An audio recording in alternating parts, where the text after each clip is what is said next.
আরে আম্মু আব্বু তোমরা কি করতেছো? চিপস খাও। না রাজু খাবো না। তাহলে পুতুলটা আমার কাছে দিয়ে দাও। আচ্ছা রাজু ঠিক আছে, তাহলে তুমি এই পুতুলটা নিয়ে যাও। রাজু এখন পুতুলটাকে পছন্দ করবে। আর আপনার এটা কি হলো? রাজু দেখি পুতুলটাকে নিচে ফেলে দিল। বেয়াদব ছেলে, এখন এখান থেকে চলে যা। হ্যাঁ আম্মু আব্বু আমাকে ভালোবাসে না, তারা এই পুতুলটাকে বেশি ভালোবাসে। আজকে আমি এই পুতুলটাকে নিয়ে যাবো এখান থেকে। এই তো তারা দুজন ঘুমিয়ে আছে, আমি এখন এই সুযোগে এখান থেকে পুতুলটাকে টেনে নিয়ে যাবো। এই শয়তান পুতুলটাকে আমি এখন আঙ্কেল কাছে বিক্রি করে দিব।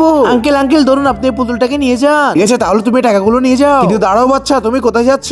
আমার তো এই পুতুলটাকে না, আমার তোমাকে লাগবে। বাঁচাও বাঁচাও, এখানে কে আছে? আমাকে বাঁচাও। আরে কি পুতুলটা দেখি নাড়াচাড়া করতেছে। পুতুলটা তো আমার দড়িটাই কেটে দিয়েছে, আমি সুযোগে পালিয়ে যাই। তাড়াতাড়ি সিঁড়ি দিয়ে আমি উপরে উঠে যাই। আর বাপরে কে আমাকে ধরেছে? আজকে যারা আল্লাহর এই সুন্দর ছবিটি দেখে ভিডিওর মধ্যে একটি লাইক করে চ্যানেলটিকে সাবস্ক্রাইব করে দিবে। আল্লাহ যেন তার প্রাণপ্রিয় মা বাবাকে জীবনে একবার হলেও কাবা ঘরে গিয়ে হজ করার তৌফিক দান করে। সবাই কমেন্টের মধ্যে আমিন লিখে যাবেন। হা তুই আমার হাত থেকে বাঁচতে পারবি না। রাজু তুমি এখান থেকে চলে যাও, আমি থাকতে তোমার কিছু হবে না। আরে কি চোপা বুঝতেছি না, আমাদের পুতুলটা কোথায় গেল? আমার তো এখন ভয় লাগতেছে, পুতুলটা কোথায়? আরে কি দেখো, রাজু তো পুতুলটা নিয়ে খেলা করতেছে। রাজু এখন আমাদের মতো পুতুলটাকে পছন্দ করতেছে।